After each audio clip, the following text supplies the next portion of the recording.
એની સાધુ સુવાસયાજ જગમાં શ્રીજી સ્વરૂપે દિશે. ધર્મ જ્ઞાન વૈરાગ્ય ભક્તિ મહિમા એક એકથી શ્રેષ્ઠ છે.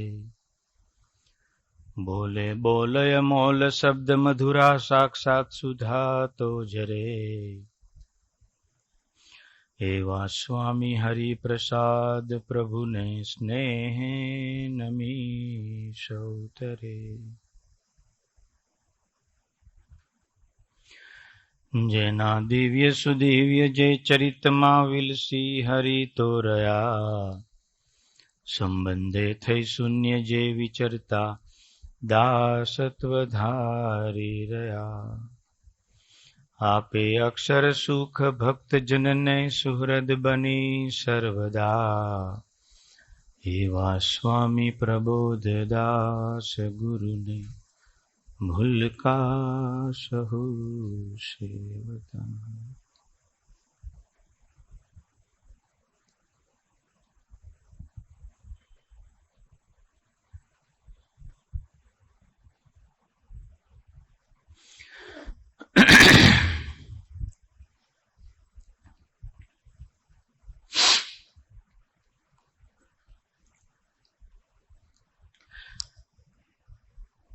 ભગવાન સ્વામિનારાયણે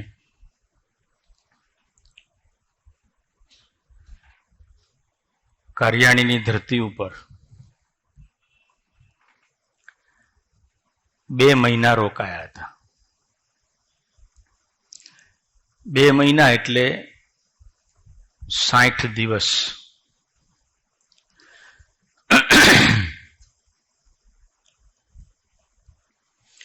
60 દિવસની અંદર સતત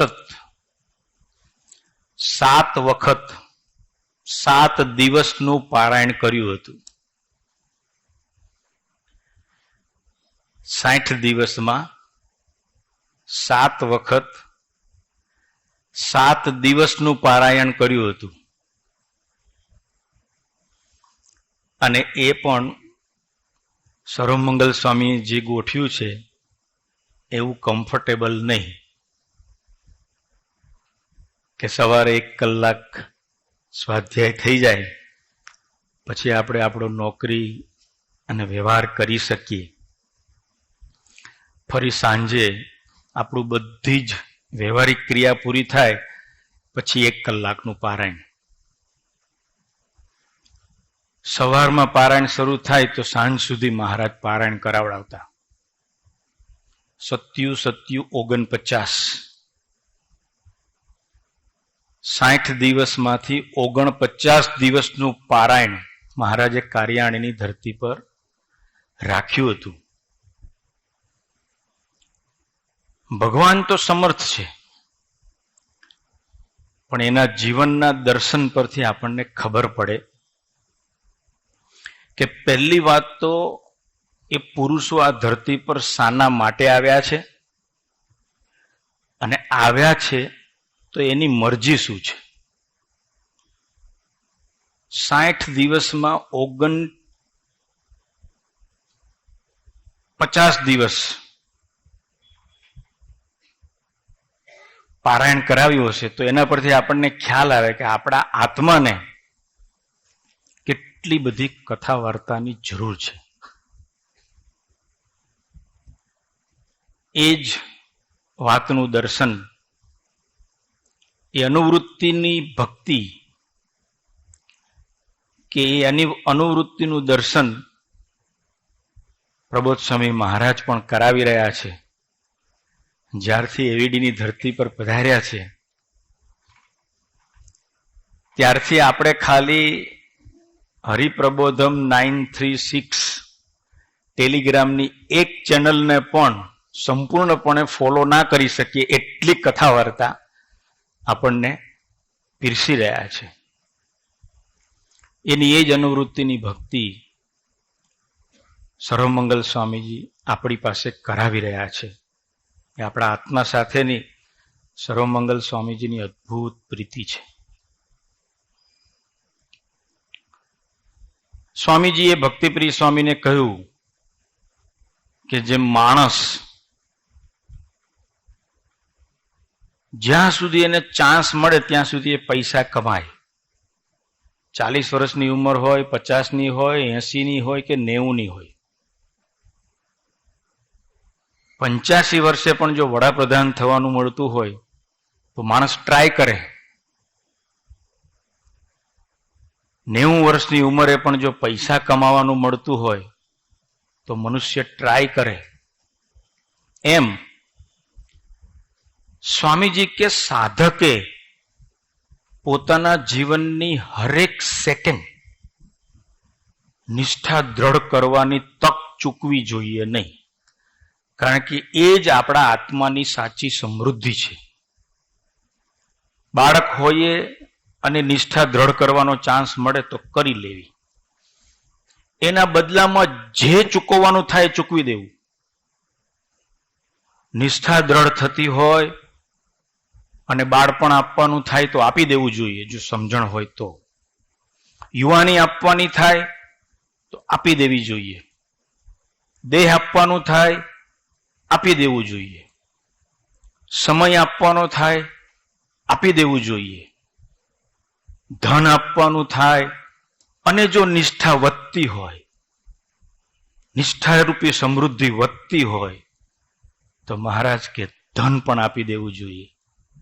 અને મહારાજે મધ્યના 62ના વચનામૃતમાં તો એવું કહ્યું કે ધન, ધાન, પરિવાર, કુટુંબે સહિત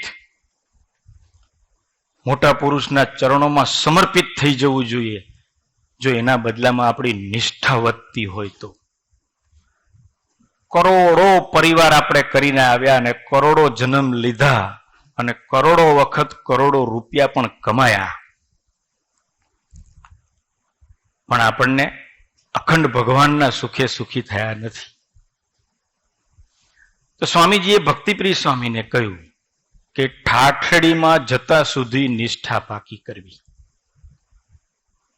સર્વમંગલ સ્વામીએ તો 10 ઓવરની મેચમાં 200 રન કર્યા. કાલે સવારે એમણે જે ગોષ્ઠી કરીને એ સ્વરૂપ નિષ્ઠાની અંતિમ અવસ્થાની વાતો હતી. આપણે તો આજે નિષ્ઠાની વાતો કરીશું, કારણ કે મારે તો હજુ નિષ્ઠા પાકી કરવાની છે. પછી આનંદ સાગર સ્વામીએ જે વાતો કરી સ્વરૂપ નિષ્ઠાની, સર્વમંગલ સ્વામીએ તો કાલે આપણને ઓપનિંગમાં જ આપણો અંતિમ ધ્યેય પકડાવી દીધો કે મહત્વકાંક્ષા. અક્ષરધામના કનિષ્ઠ મુક્ત પણ મહત્વકાંક્ષાથી પીડાય છે. સાત્વિક છે મહત્વકાંક્ષા. અક્ષરધામના કનિષ્ઠ મુક્તો પણ સ્વસારભથી પીડાય છે.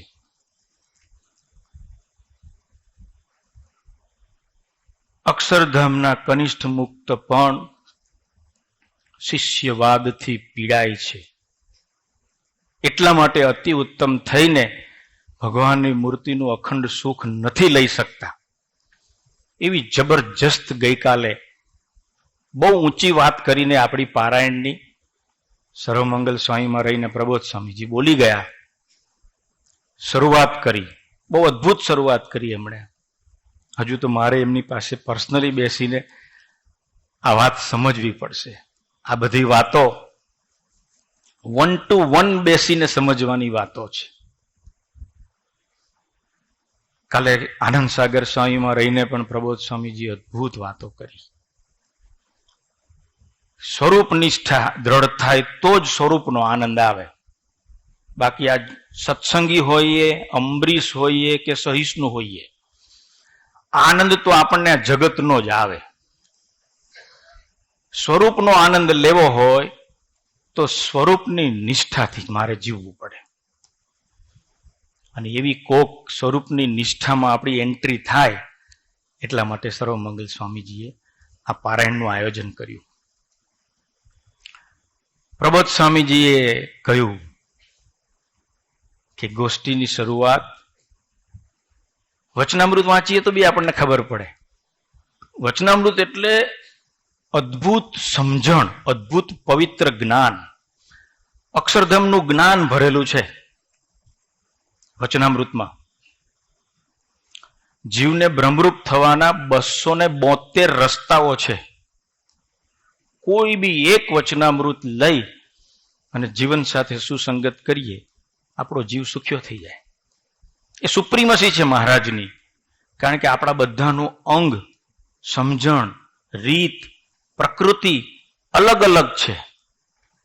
એક જ વચનામૃત મૂકી દીધું હોત, પ્રથમનું પહેલું, આ તો આપણાથી ના થાય. આ ધરતી ઉપર ઘણા બધા યુગ પુરુષો આવ્યા, એને પોતાની એક જ વાત મૂકી, તપશ્ચર્યા કરો, કલ્યાણ લઈ જાઓ. ધ્યાન કરો, કલ્યાણ લઈ જાઓ.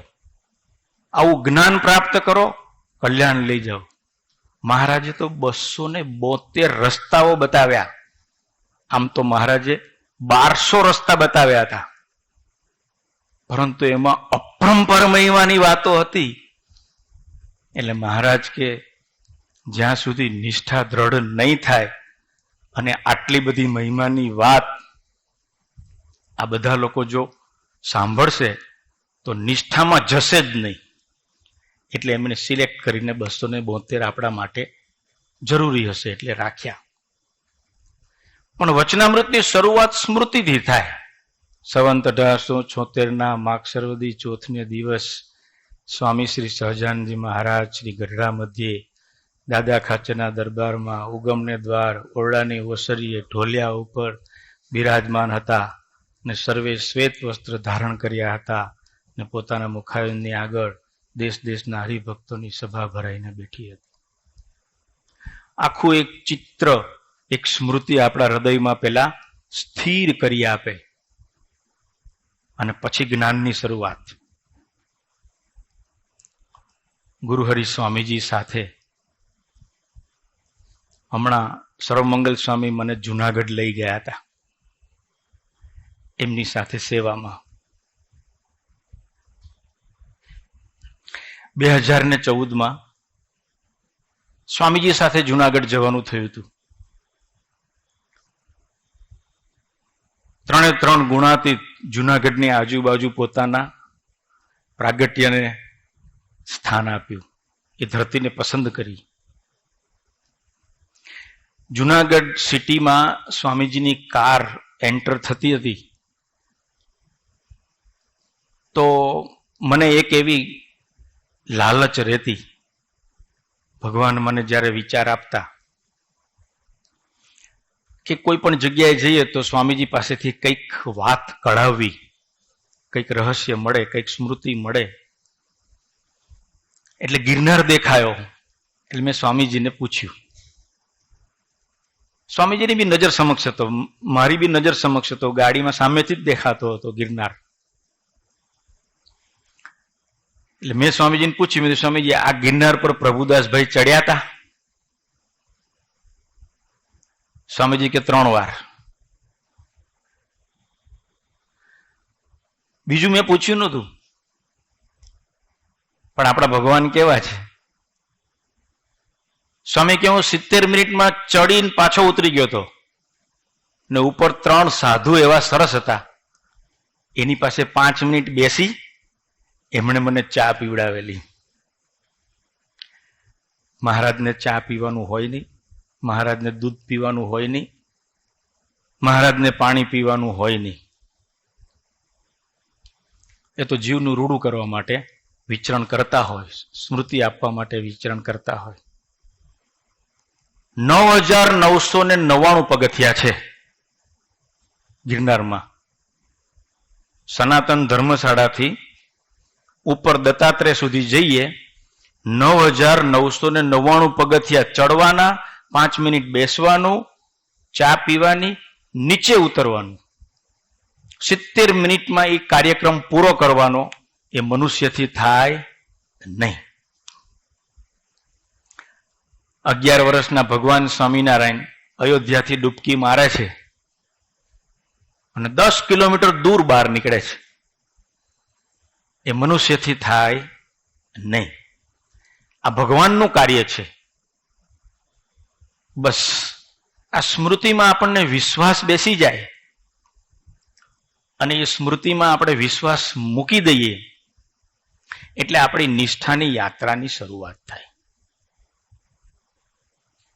ભગવાનની પરાવાણીમાં આપણે જેમ જેમ વિશ્વાસ મૂકતા જઈએ તેમ તેમ આપણી નિષ્ઠાની યાત્રાની શરૂઆત થાય.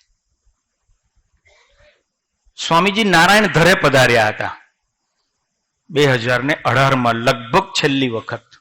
ત્યાર પછી સ્વામીજી નારાયણ ધરે પધાર્યા નથી. હરિપ્રસાદ સ્વામીના દેહ કરીને પછી પ્રબોધ સ્વામી મહારાજ સ્વરૂપે પધાર્યા હતા. ત્યારે સ્વામીજીએ બહુ અદભુત વાત કરી. આપણા બધાને આખી જિંદગી કામ લાગે એવી એક વાત કરી નારાયણ ધરે 2018માં. હમણાં અમને સર્વમંગલ સ્વામી લઈ ગયા હતા નારાયણ ધરે. એ દિવ્ય ઓટલો, અત્યારે તો બહુ સરસ ત્યાં સાત્વિક આજુબાજુ જંગલો, ચોમાસાના દિવસો છે. એ સ્થાન ઉપર સ્વામીજી 2018માં પધાર્યા.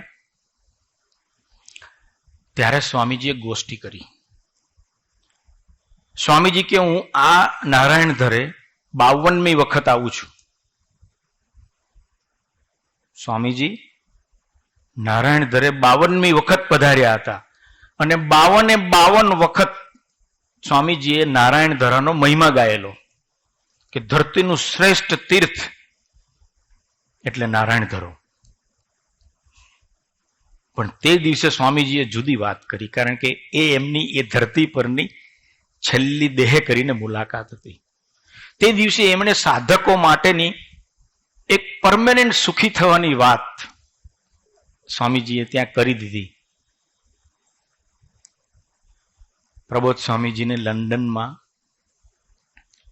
યુવકોએ પ્રશ્ન પૂછ્યો કે પ્રબોધ સ્વામીજી, અમારે 5 દિવસમાં અમારી યાત્રા પૂરી કરવી છે, શું કરવું જોઈએ? યુવકોએ પ્રશ્ન પૂછ્યો. તે દિવસે 12મી ઓગસ્ટ 2024 હતી. 17મી ઓગસ્ટે ગુરુ હરિ પ્રબોધ સ્વામીજીનો પ્રાગટ્ય દિન હતો. એક સમાજ છે કે જેને લંડનનું સુખ નજરમાં નથી આવતું, જેને અમેરિકાનું સુખ નજરમાં નથી આવતું, જેને સુરતનો ડુમ્મસ રોડ નજરમાં નથી આવતો, એવો સમાજ આજે આપણી વચ્ચે બી છે. અહીંયા બી એવા મુક્તો છે. મુંબઈ વાળાને મુંબઈ નજરમાં નથી આવતું, રાજકોટ વાળાને રાજકોટ નજરમાં નથી આવતું. એને ભગવાનનું સુખ જોઈએ છે, આત્માની અંદર રહેલા પરમાત્માના દર્શન કરવા છે. એવો એક સમાજને સ્વામીજીએ જાગૃત કરી દીધો અને પ્રબોધ સ્વામી હવે રિઝલ્ટ આપી રહ્યા છે બધાને. આપણી યાત્રા પણ એ તરફ ચાલે એટલા માટે સર્વમંગલ સ્વામીજીએ પારાયણ કર્યું છે. જ્યારે પ્રબોધ સ્વામીજીને પ્રશ્ન પૂછે છે લંડનના યુવકો કે સ્વામી 5 દિવસમાં યાત્રા પૂરી કરવી છે, સામે ભગવાન હોય ને તો જ એનો જવાબ મળે. આપણે તો ગૂંચવાઈ જઈએ. કાલે આનંદ સાગર સ્વામીજી 2-3 સરસ વાક્યો સ્વામીજીના અને પ્રબોધ સ્વામીજીના આપણને પ્રસાદીના કયા. એમ પ્રબોધ સ્વામીજી યુવકોને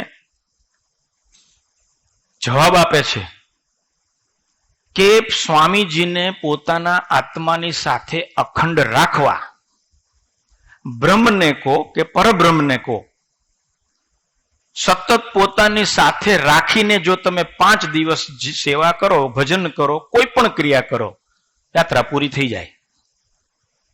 બ્રહ્મનો કે પરબ્રહ્મનો પોતાના મન બુદ્ધિની સાથે અખંડ રાખીએ તો 5 જ દિવસમાં આપણી યાત્રા પૂરી થઈ જાય. બ્રહ્મનો મનન દ્વારા સંગ કરીએ તો આપણા આત્માની યાત્રા 5 જ દિવસમાં પૂરી થઈ જાય.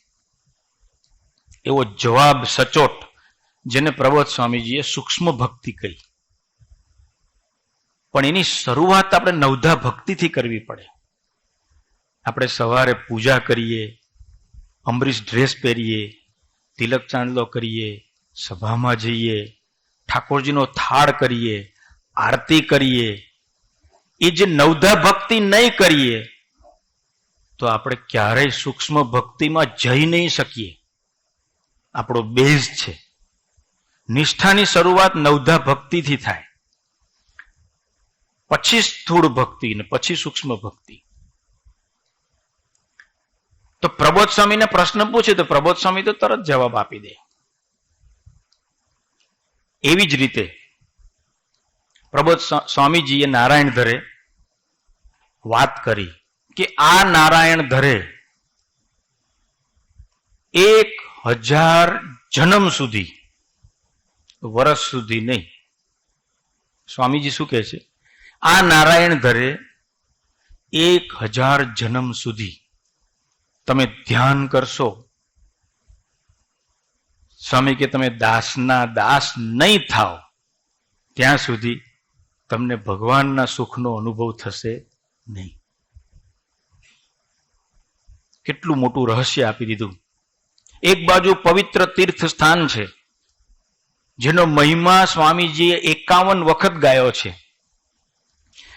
પણ ખાલી નારાયણ ધરે જઈશું, ત્યાં બેસીશું, ત્યાં દેહ કરીને સ્થૂળ રીતે ધ્યાન કરીશું, સવારમાં ખાલી દેહ કરીને પૂજા કરીશું, કે સભામાં જઈને દેહ કરીને આપણે પારાયણ સાંભળીશું,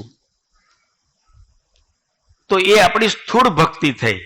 એટલે આપણું પહેલું સ્ટેપ ક્લિયર થયું. એ તો કરવાનું જ. પણ નારાયણ ધરે આવ્યા હતા તો એ સ્વામીજીની પરાવાણીનો લાભ મળ્યો. સ્વામીજીએ કહ્યું કે જ્યાં સુધી તમે સત્સંગમાં, ઘરમાં, પરિવારમાં દાસત્વથી નહીં જીવો ત્યાં સુધી આ સ્વામી કે નારાયણ ધરે, મારી વાત ધ્યાનથી સાંભળજો સ્વામી કે. પછી બધાની પાસે બોલાવડાવ્યું. કેટલા જન્મ? બોલો, 1000 જન્મ બધાની પાસે સ્વામીજીએ બોલાવડાવ્યું. 2018માં સ્વામીજીની તબિયત સારી નહોતી રહેતી, પણ સ્વામીજી જ્યારે રહસ્યની વાતો કરતા ને ત્યારે ઓરિજિનલ પ્રભાવમાં આવીને વાતો કરતા. આ વાત પવિત્રભાઈએ સાંભળી એટલે પવિત્રભાઈએ ગાડીમાં સ્વામીજીને પ્રશ્ન પૂછ્યો કે સ્વામીજી, દાસના દાસ થવા માટે શું કરવું? ત્યારે સ્વામીજીએ કહ્યું કે દાસના દાસ થવા માટે નિષ્ઠા પાકી કરવી પડે. આપણો બેઝ આવી ગયો. ઠાઠડીમાં જતા સુધી આપણે કોઈ પણ વસ્તુને પ્રાપ્ત કરવી હોય તો આપણે નિષ્ઠા પાકી કરવી પડે. પવિત્રભાઈ બીજો પ્રશ્ન પૂછ્યો કે સ્વામીજી, નિષ્ઠા પાકી કરવી હોય તો શું કરવું પડે? ભગવાનની સાથે રહેતા હતા અમે, મહારાજે ચાન્સ આપ્યો હતો, પણ સ્વામીજી એવું ના કહ્યું કે તમે મારી સાથે રહેશો એટલે તમારું બધું પૂરું થઈ ગયું. હું સ્વામીજીની સાથે 32 વર્ષ રહું કે 32 જન્મ સુધી રહું, પણ સ્વામીજીના વચનમાં વિશ્વાસ ન મૂકું ત્યાં સુધી મારો આત્મા સુખી ન થાય. દેહ સુખી થાય, મારું મન સુખી થાય, મારો અહંકાર રાજી થાય. 32 વર્ષ સ્વામીજીએ મને સાથે રાખ્યો. એક સાત્વિક અહંકારનો આનંદ આવે. સ્વામીજી મર્સિડીઝ જેવી કારમાં ભક્તોને સ્મૃતિ આપવા માટે બિરાજતા હોય, મને બી જોડે બેસવાનું મળે તો મર્સિડીઝનો આનંદ આવે. ભગવાનના સુખનો આનંદ પ્રાપ્ત કરવો હોય તો મારે એના વચન રૂપી મૂર્તિમાં વિશ્વાસ આજે મૂકું કે 1000 જન્મ પછી મૂકું. કરીશ્યે વચનમ તવ. એના વચનને આગળ મારે સરળ થવું પડે. જ ત્યાં સુધી ભગવાનનો આનંદ ના આવે. આપણે ભગવાનનો આનંદ પ્રાપ્ત કરવા માટે અહીંયા સવારે 7 વાગે ઉઠીને કોણ આવે? ખબર છે કે અહીંયા 7 દિવસ આપણને લાભ મળવાનો છે. 14 ગોષ્ઠીનો લાભ મળશે આપણને. 14 ગોષ્ઠી સાક્ષાત પ્રબોધ સ્વામી મહારાજ જ આપણને પીરસવાના છે. અત્યારે પ્રાણેશભાઈ બોલતા જ નથી. પ્રબોધ સ્વામીને પ્રાર્થના કરીને જ બેઠો છું કે હે પ્રબોધ સ્વામીજી, નિમિત્ત બનીને દાસના દાસ થઈને સેવા ભક્તિ કરવાનું બળ આપજો. એટલે હું બી સાંભળી જ રહ્યો છું. જે કથા વાર્તા અત્યારે મને સંભળાઈ રહી છે એ કથા વાર્તા મારે બી વાગોડવાની છે. તો અત્યારે અહીંયા આપણે જેટલા બી સાધકો ભેગા થઈએ છીએ, શાના માટે ભેગા થઈએ? કરોડપતિ થવા માટે? અબજોપતિ થવા માટે? સ્ત્રી ધન અને માનનું સુખ વધે એટલા માટે ના. આપણે અત્યારે ભેગા થયા છીએ આત્માના સુખને પ્રાપ્ત કરવા માટે. પણ એના માટેની સ્વામીજીએ વાત મૂકી દીધી કે પવિત્ર ભાઈ એટલે આપણે બધા, જેની નિષ્ઠા પાકી થઈ હોય, જેની સ્વરૂપ નિષ્ઠા પાકી થઈ હોય, એવા જે સારા સાધુ અને સારા હરિભગત એનો સમાગમ કરો તો તમારી નિષ્ઠા દ્રઢ થાય. ભગવાન સ્વામિનારાયણને 10 વર્ષ સુધી ડોલે ડોલે નવડાવનારો લાલો પાડો. અક્ષરધામમાં જવાની વાત તો બાજુ પર રહી, ભગવાને એને ટેમ્પરરી ભૂત યોનિમાં પણ નાખી દીધેલો.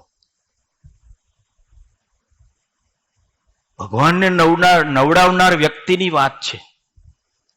આપણે મન બુદ્ધિથી કેટલું જાગૃત રહેવું પડશે, આપણે મન બુદ્ધિથી કેટલા બધા સરળ રહેવું પડશે જો પોતાના આત્માને સુખી કરવો હોય તો. આ એક યુદ્ધ છે. નિષ્ઠાની યાત્રા એટલે દેહ, મન, ધન અને બુદ્ધિ, આ 4 સાથે લડવાની એક યાત્રા છે. એક બાજુ આત્મા છે, એક બાજુ ભગવાન છે, વચ્ચે દેહ છે, મન છે, ધન એટલે આશરો, ધન એટલે આધાર, ધન એટલે ઓરિજિનલ માયા,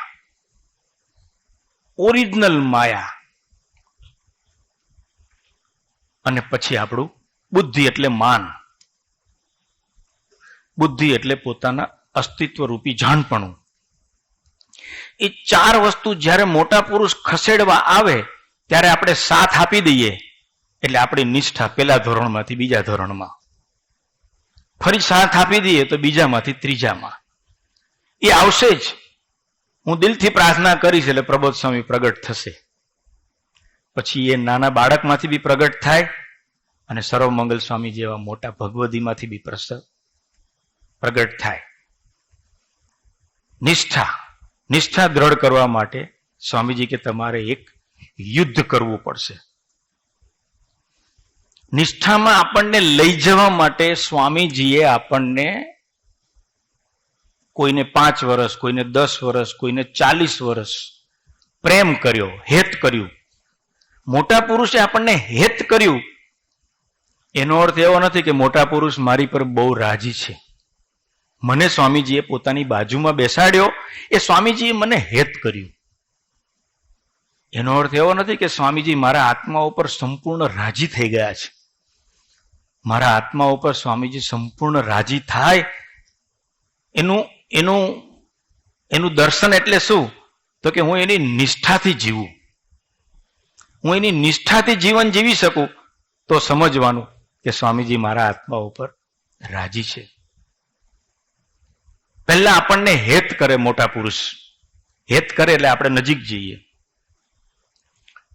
નજીક જઈએ એટલે આપણને એમના મહિમાની ખબર પડે કે આ પુરુષ કોણ છે, કેવા છે. ભગવાન સ્વામિનારાયણના વખતમાં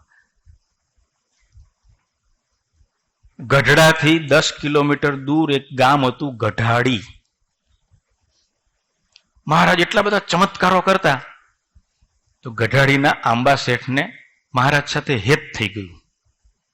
ચમત્કારથી હેત થાય એટલે સોદો શરૂ થાય કે મહારાજ તમે અમારું કામ કરો, અમે તમારું કામ કરીએ. તમે ચમત્કાર કરો, અમે 10મો ભાગ આપીએ. તમે ચમત્કાર કરો, અમે અમારો 5મો ભાગ આપી દઈએ. તમે ચમત્કાર કરો, અમે તમને અમારી અડધી સેવા આપી દઈએ.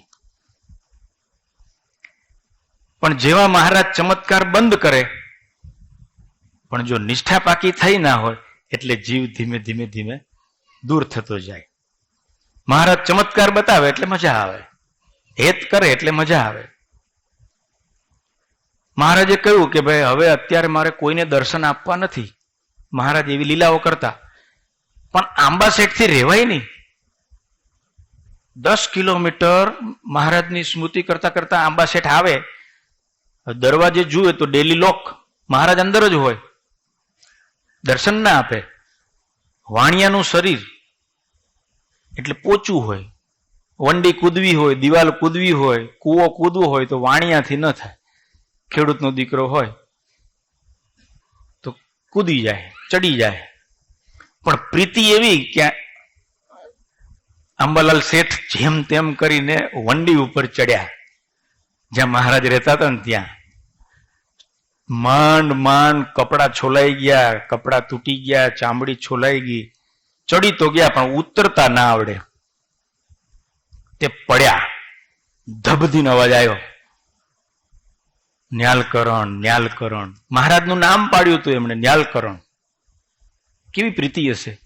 પણ પ્રીતિનું કારણ નિષ્ઠા નહોતી. આપણને સ્વામીજી કે પ્રબોધ સ્વામી સાથે પ્રીતિ છે એનું કારણ શોધવું પડશે આપણે. મને નિષ્ઠાથી પ્રીતિ છે, સ્વરૂપ નિષ્ઠાથી પ્રીતિ છે, એ પાછું નવું કઈથી આવ્યું? નિષ્ઠા ને પ્રીતિ મીન્સ કે મને પ્રબોધ સ્વામી જેવી પ્રીતિ છે, ગુણાતીત પ્રીતિ છે. જો ગુણાતીત પ્રીતિ થાય તો ગુણાતીત સમજણ થઈ જાય, ગુણાતીત સમજણ થાય તો ગુણાતીત પ્રીતિ થઈ જાય, ગુણાતીત પ્રીતિ થાય તો ગુણાતીત વિશ્વાસ પ્રગટી જાય. કોઈ પણ એક વસ્તુની આગળ ગુણાતીતની ડિગ્રી લાગવી જોઈએ. પ્રીતિવાળાએ પ્રીતિ ગુણાતીત કરવાની, સમજણવાળાએ સમજણ ગુણાતીત કરવાની, વિશ્વાસવાળાએ વિશ્વાસ ગુણાતીત જેવો. ગુણાતીતને વિશ્વાસ કેવો કે 3 દેહ નડે નહીં. ભગતજી મહારાજની પ્રીતિ ગુણાતીત, તો એની પ્રીતિ કેવી? એને 3 દેહ નડે નહીં. જાગા સ્વામીની સમજણ એ ગુણાતીત સમજણ, એને 3 દેહ નડે નહીં. ગુણાતીત પુરુષોની તો વાત જ ન થાય. પ્રબોધ સ્વામી, સ્વામીજી, યોગી મહારાજ, શાસ્ત્રી મહારાજની તો વાત જ ના થાય. એનું તો બધું સંપૂર્ણ હોય. પણ આ તો ભગતજી મહારાજને જાગા સ્વામી આપણા જેવા હતા, અને એણે આ ધરતી પર આવીને એવી નિષ્ઠા પાકી કરી, એવી સ્વરૂપ નિષ્ઠા પાકી કરી કે એને 3 દેહ આ પૃથ્વી પર પંચમહાભૂતના શરીરમાં રહેવા છતાંય એને નડતા નહોતા. એવી કોક પ્રીતિમાં, સ્વરૂપ નિષ્ઠામાં આપણને લઈ જવા માટે ભગવાન સ્વામિનારાયણ આ ધરતી પર પ્રગટ્યા. આંબા શેઠ પડ્યા એટલે ધબધીનો અવાજ આવ્યો અને મોટે મોટેથી બોલવા માંડ્યા, ન્યાલકરણ બચાવો, ન્યાલકરણ બચાવો. મહારાજ કે શું થયું? તે બધા મહારાજની જોડે હશે અમારા જેવા અંતેવાસી, કે મહારાજ આ આંબા શેઠ તો વંડી કૂદીને આવ્યા અંદર. મહારાજ કે અમારી સાથે પ્રીતિ એવી છે ને એમનાથી રહેવાયું નહીં. કે પછી કે મહારાજ મને માફ કરજો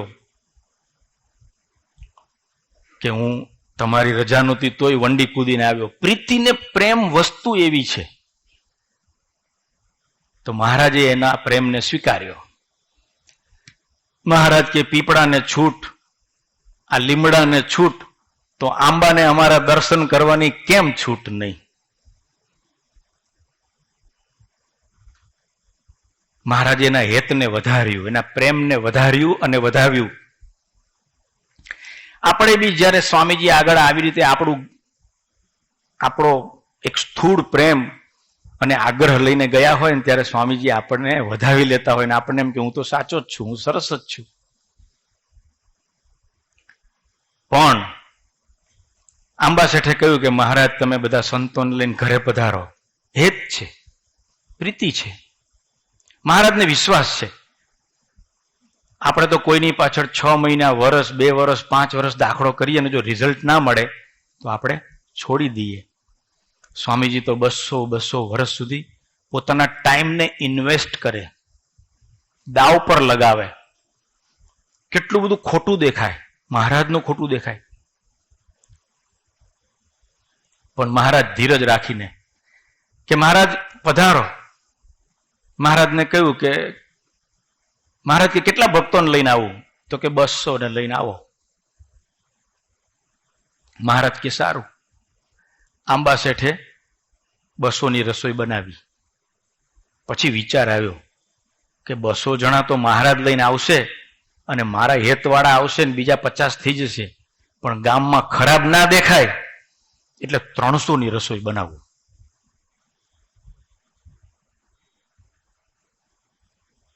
આપણું લોક પ્રધાન જીવન હોય ને એટલે આપણને વિચાર આવે મારું લોકમાં ખરાબ દેખાવું ના જોઈએ. બસ સમાજ શું કે છે, લોક શું કે છે. એકાંતિક ભક્તની દુનિયામાં લોક જેવી કોઈ વસ્તુ મહારાજ રહેવા દેતા નથી. એટલે નિષ્ઠાના માર્ગે ચાલનાર સાધકે તૈયારી રાખવાની કે અત્યારે આપણું લોકમાં સારું દેખાતું હોય તો મહારાજની ઈચ્છા હશે એટલે દેખાતું હશે, પણ ગમે ત્યારે એક્ઝામ આવશે, સાધક હોય કે અંબરીશ હોય, આપણે બધાએ તૈયારી રાખવાની. લોક મને સારો કે છે અને મારો આનંદ રહે છે તો ગમે ત્યારે મહારાજ એ લોકને તોડી નાખશે. ભગવાનની નિષ્ઠાના આધારે હું રાજી રહેતો હોઈશ તો મહારાજ પ્રસંગો ઓછા મૂકશે. એટલે સમજણ કરવી અનિવાર્ય છે કે મોટા પુરુષને ઝાઝા પ્રસંગો ના મૂકવા પડે. આપણે એડવાન્સમાં જ એવી સમજણથી જીવીએ કે મહારાજને પ્રસંગો ઊભા ના કરવા પડે, અને કદાચ કરે તો આપણને ઓછા લાગે, એની ડેન્સિટી ઓછી થઈ જાય પ્રસંગની. એટલે સમજણ અનિવાર્ય છે. પટેલ સાહેબને ના કહ્યું, પટેલ સાહેબનો આધાર શું? 70 વર્ષની ઉંમરે પોતાની વાઇફ ધામમાં જાય, એક દીકરો અમેરિકા રહે ને એક દીકરો એવીએમ રહે, તો એમની વાઇફ જ એમનો આધાર હતો.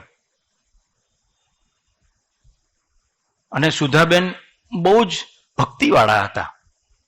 પટેલ સાહેબ એમની સાથે ગમે તેવી લેંગ્વેજમાં વાતો કરે, સુધા આંટી હસ્યા જ કરે, એવા ભક્તરાજ હતા. બહુ ઉચ્ચ કોટીના મુમુક્ષુ હતા. અમારે તો બહુ જુહુમાં રહેવાનું થયું પટેલ સાહેબના ઘરે, પણ પટેલ સાહેબ એવી સમજણ કરીને બેઠા હતા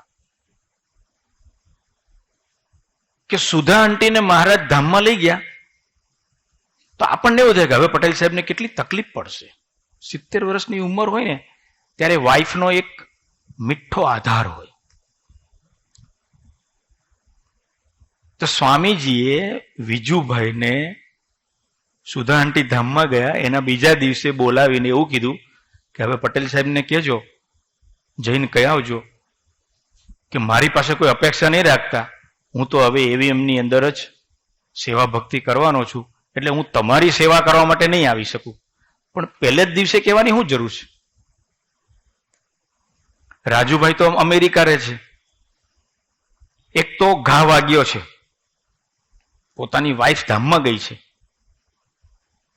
તો સ્વામીજી તે જ દિવસે વિજુભાઈને મોકલે છે કે આપણે પટેલ સાહેબને જઈને કહી આવો કે હવે મારી પાસે કોઈ અપેક્ષા રાખતા નહીં. મહિના પછી કેવું જોઈએ મને સ્વામીજીએ આવું કહ્યું છે. પણ ભગવાન કેવા છે, અને જ્યારે વિજુભાઈ પટેલ સાહેબને આ વાત કરે છે ત્યારે પટેલ સાહેબ એવું કહે છે કે વિજુ તું 10 વર્ષ મોડો છું. 10 વર્ષ પહેલા નક્કી કરી નાખ્યું હતું કે કોણ વિજુ ને કોણ રાજુ. હું તો સ્વામીજીના આધારે સુખી રહું છું.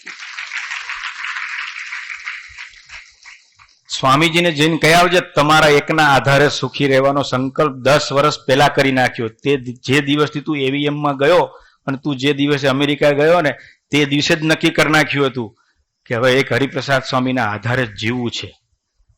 આવી એક સમજણ એડવાન્સમાં દ્રઢ કરીને બેઠા હોય એને પછી કોઈ એનો આનંદ લઈ શકે? વાઇફ ધામમાં જાય કે હસબન્ડ ધામમાં જાય, દીકરો ધામમાં જાય કે દીકરી ધામમાં જાય, કરોડ રૂપિયાનું નુકસાન થાય કે કરોડ રૂપિયાનો ફાયદો થાય, એવી એક નિષ્ઠાનું તાકાત છે. નિષ્ઠા શા માટે દ્રઢ કરવાની? તો કે જેટલી નિષ્ઠા વધશે એટલો આપણો આનંદ હરેક સેકન્ડે બરકરાર રહેશે. નહીતર નાની નાની વાતો